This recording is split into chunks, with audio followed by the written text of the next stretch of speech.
Before I started doing video production, the entire workflow was, let's face it, a bit of a mystery. Very few people shared the details of their workflow, and when they did, it was vague and secretive. Now, this video is not just about a post-production workflow or how I organize my footage. I'm going to walk you through all of it. From setting up a shoot in Notion, how I prepare for a shoot, what I do when I walk back in the door, and how my footage is organized. What I am wanting you to get from this video is the process that I go through, and if there are some insights or new things to try for your own workflow, then it's great. That's the objective of this. Now, throughout this video, I share a lot of not just steps in the process, but why I did something based on experience, not theory. A lot of my mindset and thought process that went into creating this workflow gets explained. So I would encourage you to watch the entire video, as the mindset might just be as helpful as each step along the way. Now, the workflow is broken down into 4 different stages. It's pre-production, production, post-production, and delivery. So let's get into the first part. One of my favorite quotes is, "If you fail to plan, you plan to fail." Now, this is the mindset that I've adapted into creating the systems to achieve the goal and make it repeatable. There were a lot of people that told me, "You can't implement a system for creativity." So I thought, okay, challenge accepted. Now, in some ways, they were right. Creativity is open to interpretation, application, and capability. What is systemizable, though, are the steps required to move through the process and implement to allow for structured creative thinking. So I started there. Now, in my business, when a client says yes to an agreed project, that is the handoff point between sales to delivery. And this creates a new project inside of Notion that becomes the project's home. A place where all of the information, the notes, the ideas and thoughts gather. It's also where the tasks required to be done are created. Now, in that project, there is a lot of information like the client name, contact details, the filming location, project date, project timeline, a home for the content review link, the delivery folder link, options to click on which sends automations out to collect branding or show that the music selection has been approved, my equipment prep checklist, project brief, and the videos that are to be created within the project. Now, like I said, that is quite a bit of information. Quickly, just before I move on, I have created this as a Notion template that you can download with all of the information, automations, properties, and tasks that you can download and use for your own business. I do hope that it helps to remove some of the overwhelm of creating a project structure like this. Now, within this first stage of pre-production, I have a number of tasks that generate to keep momentum in the project, which helps your client feel like there is consistent progress. Now, these tasks are: send the client welcome email and questions about the project. This includes questions along the lines of: who is your target audience? Where will you be using the video to get the most effective use from it? Describe your brand. How do you choose to show up in the marketplace? Get their branding sent through. What are the key issues you solve for your customers or clients? What calls to action or actions would you like attached to the end of your video? And what is the feeling or mood you want your viewers to feel? Now, of course, you can adapt these to the types of videos that you are creating, and I highly recommend that you do. Next is another very important one, and it's the project file structure. There are ways you can automate the creation of these folders, but let's say you're doing it manually for the moment. In setting this up, I looked at all the elements I need as part of a project, what I need to make the project an ecosystem in itself, and how it can be managed easily. So on screen right now, this is the project folder structure that I came up with for a single project. It might seem a bit daunting, but if you would like to download a templated version of this project structure, I've linked it down below. along with my equipment prep checklist to save you time in setting all of this up yourself. Now, my projects all follow this same file structure, and the ease that this has brought to my workflow management has been amazing. With the right structure in place, you'll always know where your files are and how to access them. You will thank yourself for years to come if you keep your projects organized well.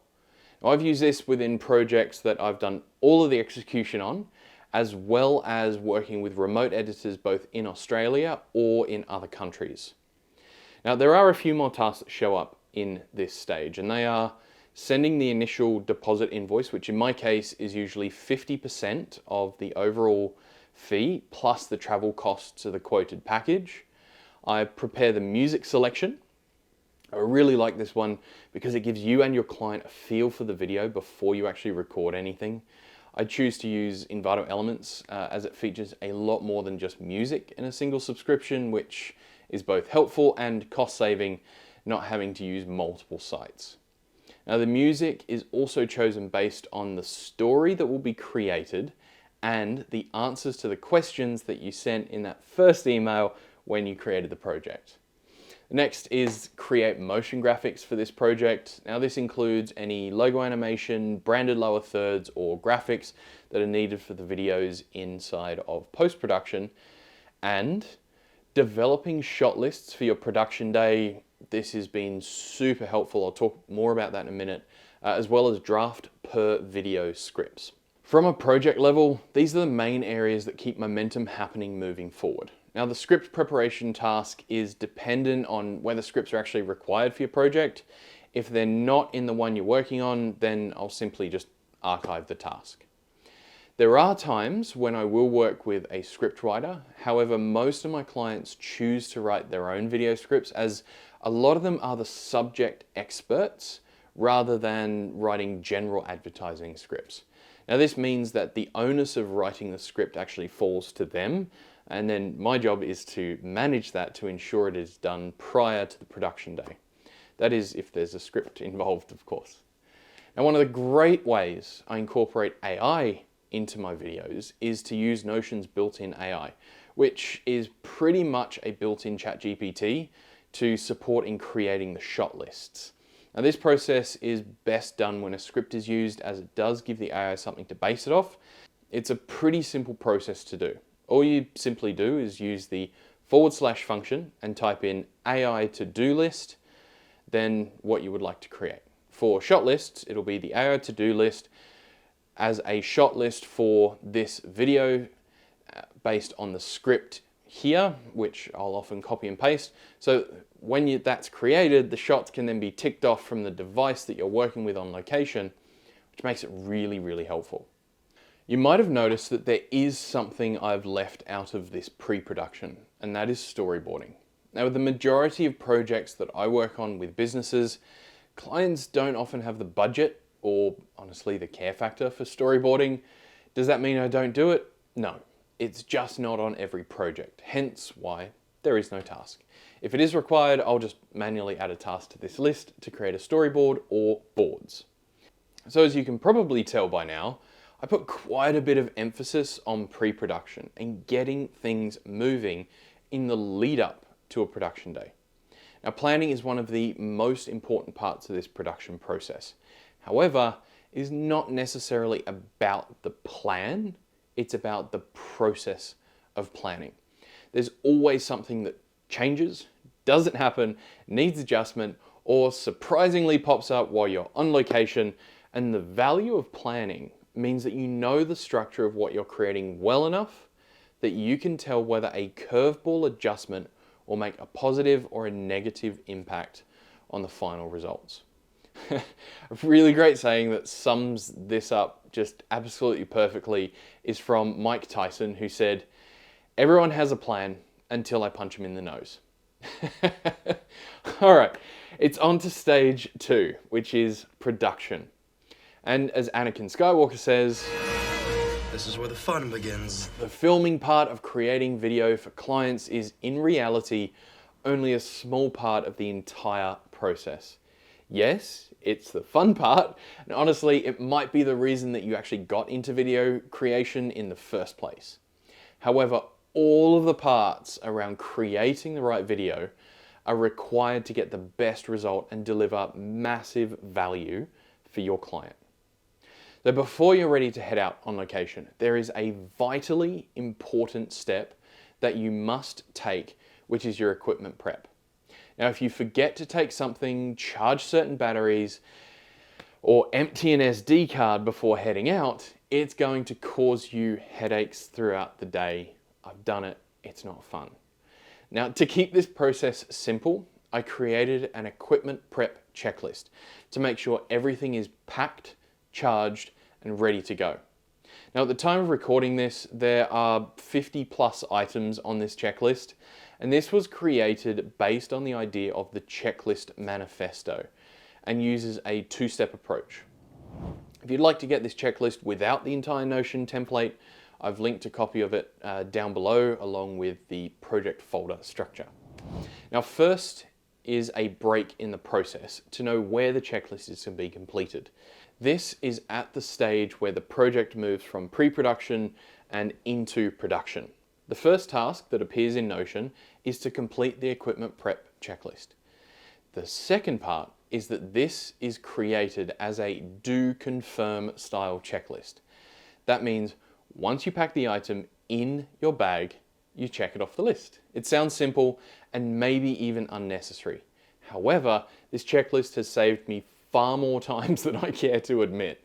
There are so many small parts required to execute well on a production day, and if you forget something at home or in the office, you can really feel the effects of it trying to adapt during a production day, which then takes away your capacity to focus on achieving the goal at hand and takes up way more mental capacity than it actually needs to.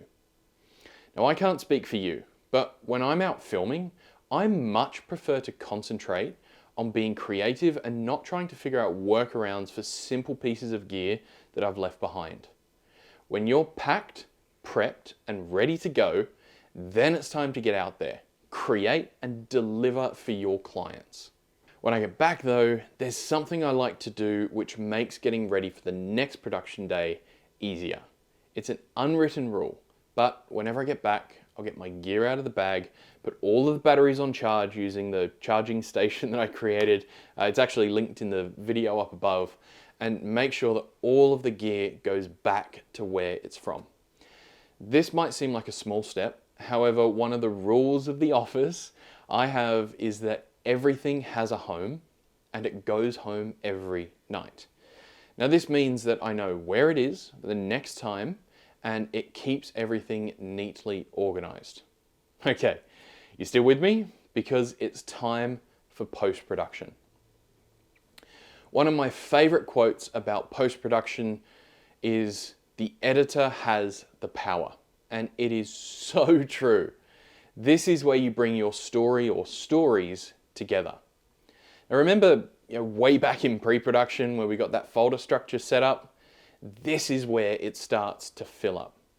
Now the first thing to get done is, of course, importing an organization. I get all of the video files just imported, copied into the footage folder of the asset section in the project structure. I feel like I could play a drinking game with the amount of times that I'm going to be saying structure inside of this section of the video. Everything gets organized by video as A-roll, B-roll, and audio files. All of the stock assets, being both music and video files, are also stored inside of their relevant folders. All of this is done before creating a DaVinci Resolve project, and any timelines, as one of the great things about DaVinci is how you can import folders and subfolders from your hard drive into the project and use them as bins, which keeps everything in the right places. And once the files are organized and the DaVinci project is created, I'll then create a project backup.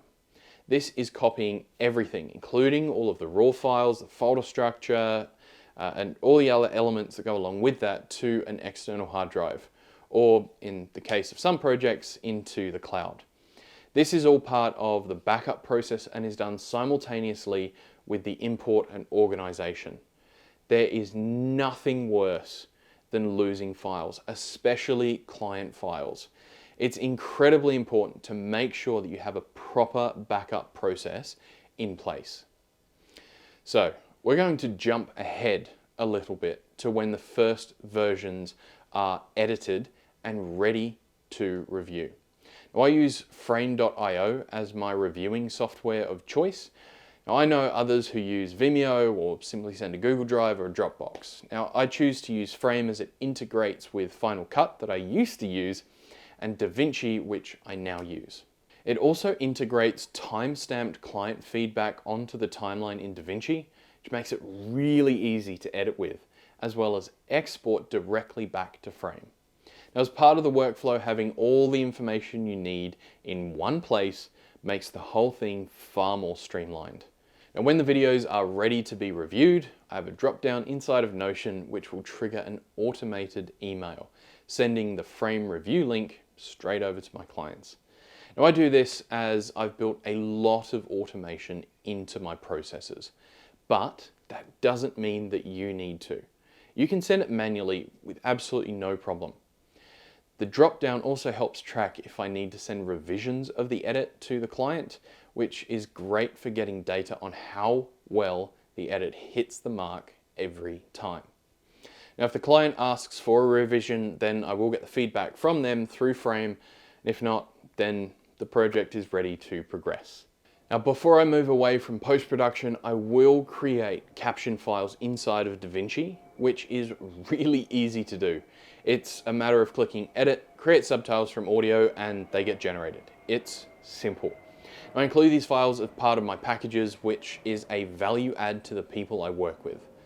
Each step of this post-production process is documented as tasks within the project, which makes sure no steps are missed along the way. When all the videos in a project are created, approved, and ready for delivery, it all gets exported and added to the third folder in the structure, Delivery. It's then all organized into the file types and uploaded to Google Drive, which is what I use for delivery. And that brings us on to delivery. One of the biggest learnings I have and pieces of cash flow advice I can share comes as part of delivery. Once everything is all approved, I send my client their final invoice before they receive delivery of the finished videos. Now, some of you might agree with this, others may not. Now, in my time working with clients over the last decade, there have been times, probably too many, where I've finalized a project, the client loves it, loves what has been created, start using it, and then they wait 2 or more months to pay the final invoice, giving me excuse after excuse.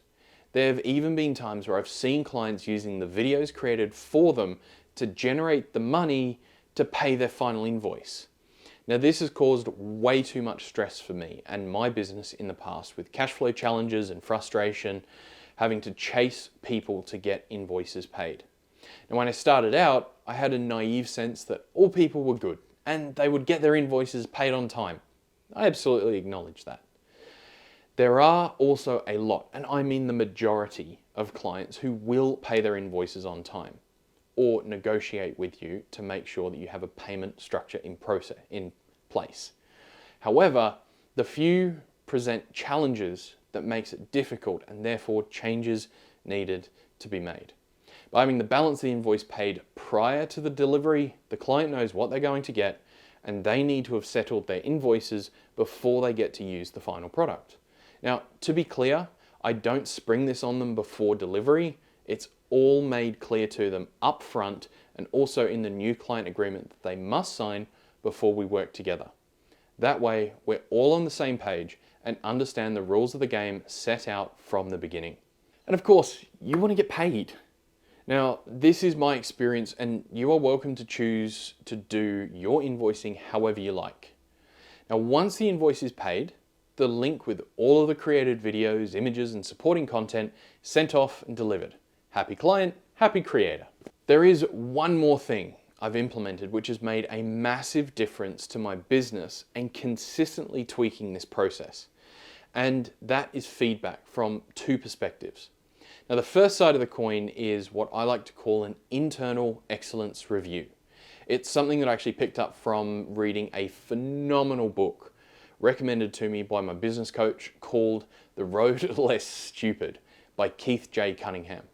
Now, what it entails is a list of 4 simple questions that help to look back at the project honestly, understand what was done well and what could be improved.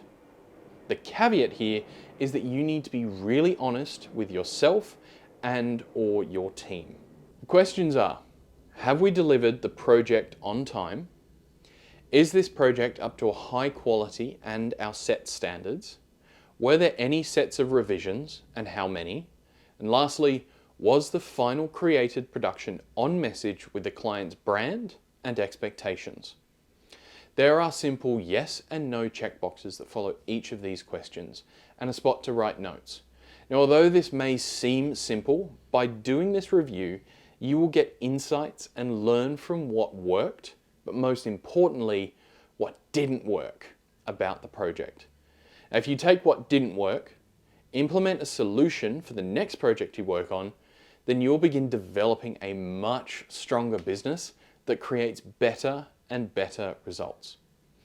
Now, on the flip side of the coin is client feedback. It's all well and good doing your own review, but a client review will give you a new and outside perspective.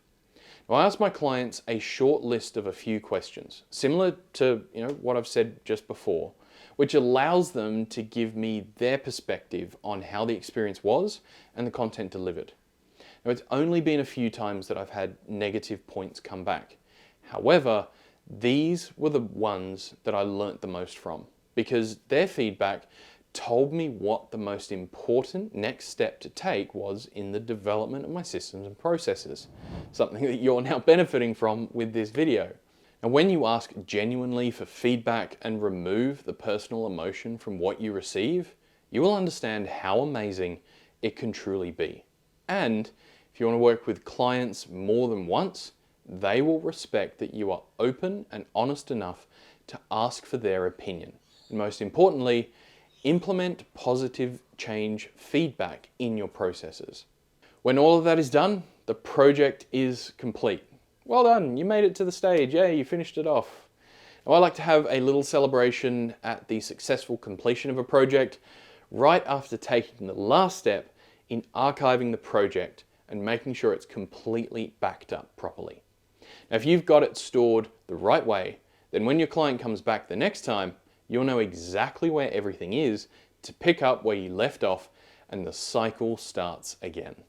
The thing I remind myself of in each stage of the process, especially when I'm beginning a project, is that I'm delivering an experience. And by using this workflow, I'm making it repeatable. Now, I know that this has been a big video to digest, but if you're here, all I can say is thank you for watching this far. If you've watched to this point, then I'm really sure that you've got some value from what I've shared. If you have, then please click that subscribe button down below. I've spent a lot of time putting this together, and I really do appreciate you connecting here. Just before you go, I do have a heap of videos that you can watch, which will actually support this video and some of the workflow and processes I use a bit more in depth. So make sure you head over and check out this playlist just sitting over here.